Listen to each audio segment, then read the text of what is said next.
Hello everyone, आप सबका active education पे स्वागत है। आज टॉप 5 सीरीज का सेकंड लेक्चर है। अब देखते हैं इसमें भी मोस्ट इम्पोर्टेंट अपने से मैं बेहतर करने की कोशिश कर रहा हूँ कि आपको ऐसे क्वेश्चन करा दूं जो एकदम आपके एग्जाम में एकदम छप के आ जाए, या तो एज इट इज इसी टाइप का क्वेश्चन मिल जाए, या इस डिजिट तो इधर उधर हो सकते हैं लेकिन कंसेप्ट आपको एकदम बिल्कुल मिलेंगे। आइए आपको पहला क्वेश्चन कराते हैं। आज चक्रवृद्धि ब्याज क्वेश्चन है। पहला क्वेश्चन है आपको कि कोई धनराशि चक्रवृद्धि ब्याज की दर से यानी कंपाउंड इंटरेस्ट दर से, दर मतलब रेट होता है, 4 वर्ष में दोगुनी हो जाती है। वह समान दर से 8 गुना कितने वर्ष में हो? ये क्वेश्चन है हमारा, ठीक है। आइए एकदम समझाते हैं आपको कंसेप्ट इसमें कैसे। जब भी चक्रवृद्धि भाषा का कहे कि 4 वर्ष में दोगुना, समय है 4 वर्ष। पहला क्वेश्चन है 4 वर्ष, टाइम कितना लग रहा है इसका? 2 गुना लग रहा है। ध्यान से सुनिएगा एकदम। कह रहे कितने वर्ष में 8 गुना हो जाए, मेन यही हमको होना कितना है? 8 गुना। भाई 8 गुना होने के लिए टाइम तो हमको चाहिए ना, कितना वर्ष लगेगा यहाँ? कंसेप्ट हमारा अभी देखिए क्या हो रहा है। आप ये देखिए 2 गुना है 4 वर्ष। अब ये 8 गुना है। 8 गुना को हम ये देखिए क्या 2 के पावर कितना लिख सकते हैं? 8 को हम 2 के पावर 3 लिख सकते हैं। बस 2 के पावर जो हम लिख दिए, और जो पावर है यहाँ पे पावर, पावर से बस समय में गुणा कर दीजिए।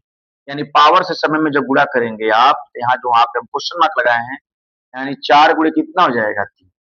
4 × 3 = 12 वर्ष। इस प्रश्न का उत्तर देख लीजिए। जब भी आपसे ऐसे क्वेश्चन पूछेगा कंपाउंड इंटरेस्ट से 4 वर्ष में कोई चक्रवृद्धि ब्याज दर से 2 गुना हो गए, तो बताइए 8 गुना होने में कितना समय लगे, या समय दे दे ये पूछ ले, तो आप एज इट इज इस पे रखेंगे, आपको आंसर मिल जाएगा। ठीक है। आइए क्वेश्चन नंबर 2 दिखाते हैं। यहीं पे क्वेश्चन नंबर 2 का सॉल्व करते हैं। सोल्यूशन 2 का, दो संख्याओं का अनुपात 3:4 है और उनका एलसीएम दिया है। लसा का मतलब एलसीएम 84 है, तो उनमें बड़ी संख्या क्या होगी? भाई अनुपात दिया है मेरे को, एलसीएम का मतलब क्या होता है? अगर मान लीजिए हम उसे बाहर निकलेंगे तो नंबर यही ना हो सकता है, 3x एक नंबर हो जाएगा, एक 4x नंबर हो जाएगा। एलसीएम दोनों के निकालेंगे तो ये हो जाएगा 12x। 12x की वैल्यू दिया है 84, x की वैल्यू निकालेंगे तो 7 हो जाएगा। 12 से 7 बार में कट जाएगा 84। ठीक। अब यहाँ से अगर नंबर निकालेंगे तो फर्स्ट नंबर आपको जो हो जाएगा 3 7 = 20। सेकेंड नंबर अगर आप जब निकालेंगे, सेकेंड नंबर 4 × 7 = 28। अब जैसे पूछा बड़ी संख्या कौन है, 21 और 28 में से कौन बड़ा है? 28 बड़ा है, तो 28 प्रश्न का क्या हो जाएगा? उत्तर हो जाएगा। ठीक है। तो यही क्वेश्चन है। आपको एक तीसरा, आपको ऐसे क्वेश्चन हम अपने प्रीवियस वीडियो लेक्चर जो हमारा था उसमें हम आपको बताए थे, माइनस वाला बताए थे और प्लस वाला क्वेश्चन दिए हैं। ठीक है। आपको क्वेश्चन नंबर 3 देखिए। यहाँ पे क्वेश्चन है कि अगर मान लीजिए ऐसे क्वेश्चन लिखा है √6 + √6 + √6 डॉट डॉट डॉट ऐसे इनफाइनाइट तक। ठीक है। तो आप इसको कैसे सॉल्व करेंगे? ध्यान से देखिएगा। मैं बोला था कि उस पिछले लेक्चर में समझा चुके थे, बताया था कि इसको ऐसा फैक्टर करिए इसके बीच का डिफरेंस 1। जब फैक्टर करेंगे तो एक बात ख्याल यही रखना है कि इसका डिफरेंस 1 होना चाहिए। आप फैक्टर करेंगे तो क्या हो जाएगा? 2 × 3 है ना 6 होता है। मैं पिछले क्लास में ही बता चुका हूं, अगर यहाँ प्लस लिखे तो ये प्रश्न का उत्तर, अगर यहाँ माइनस लिखा होता, प्लस की जगह क्या लिखा होता? माइनस। जो सबसे छोटा है वही प्रश्न का हमारा उत्तर हो जाता है। इसका एक कंसेप्ट है। आपको एक्स्ट्रा एक मैं क्वेश्चन बता, जरूरी नहीं कि इन्फिनाइट तक दे।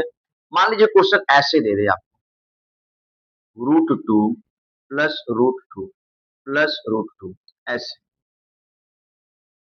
ठीक है। अब देखिए मैं इन्फिनाइट तक नहीं गया हूं। अगर इन्फिनाइट तक गए होते तो इसका कंसेप्ट बदल जाता, लेकिन मैं सिर्फ 4 तक गया हूं। 2 2 2 2 4 तक ले गया हूं। ठीक।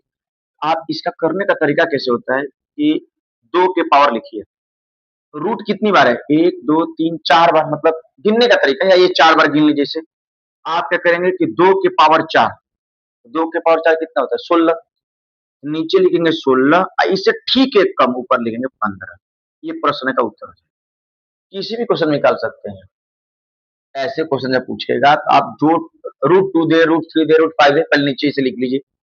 और जितना दिया उसके पावर 4 बार है तो 4 बार लिखिए, और उससे ठीक एक कम पावर ऊपर लिख लीजिए। यही प्रश्न का उत्तर हो जाएगा। ठीक है। ऐसे क्वेश्चन एज इट इज आते हैं, आप कर सकते हैं, कोई बहुत बड़ी बात नहीं है। आइए क्वेश्चन नंबर 4 बताते हैं आपको। 3 हो गया हमारा। Question number 4। क्वेश्चन नंबर 4 लिखा है कि 11 परिणामों का औसत, 11 कोई नंबर 11 तक, उनका औसत 50 दिया है। यदि पहले 6 का 49, अंतिम 6 का 52, तो छठा परिणाम क्या होगा? भाई 11 है, 11 का औसत 50 दिया है। पहले आप टोटल निकाल लीजिए, 11 गुणे 50, 11 पचे 55, 550। यहाँ तक कोई दिक्कत नहीं।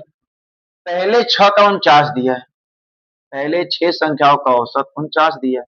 कर लीजिए 6 गुणे 49, 9 छके 54 की 4 कैरी 5, 6 चौके 24 से 5 29, 294 हो गया। अंतिम 6 का औसत 52 दिया है, अंतिम 6 का औसत 52 दिया है। गुणा कर लीजिए 6 गुणे 52, 6 दूनी 12, 6 पचे 30 से 31। अब क्या करना है कि ये जो दो संख्याएं हैं ये, इनको ऐड कर लीजिए। इनको क्या करना है, हमें ऐड करना है।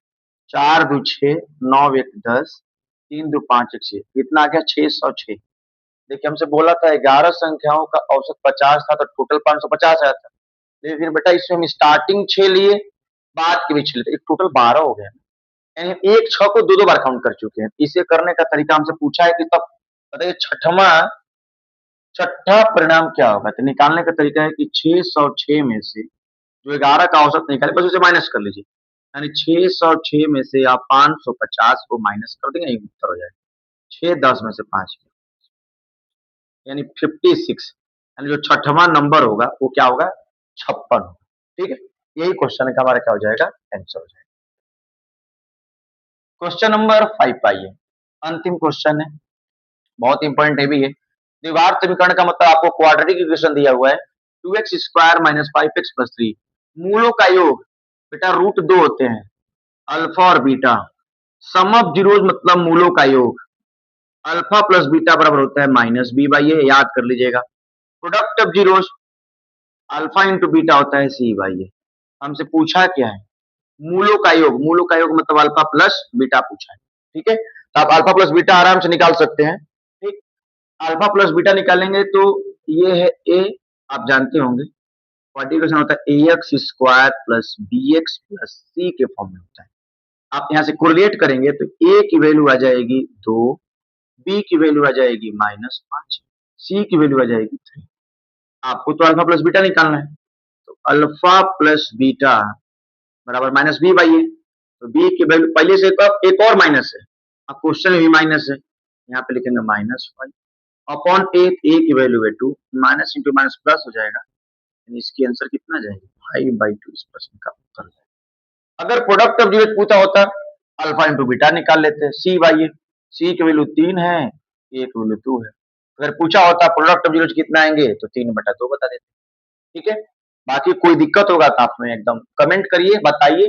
किसी भी टॉपिक में भी अगर प्रॉब्लम हो या किसी चैप्टर में प्रॉब्लम हो, उस चैप्टर का नाम मेंशन करिए कमेंट में, आपको प्रश्न का एकदम पूरा बेसिक एकदम समझा एकदम डिटेल्स में आपको बता देंगे। ठीक है, क्योंकि एग्जाम बहुत नजदीक है बेटा, और पूरे कंसेप्ट क्लियर होने चाहिए। ठीक है, थैंक यू।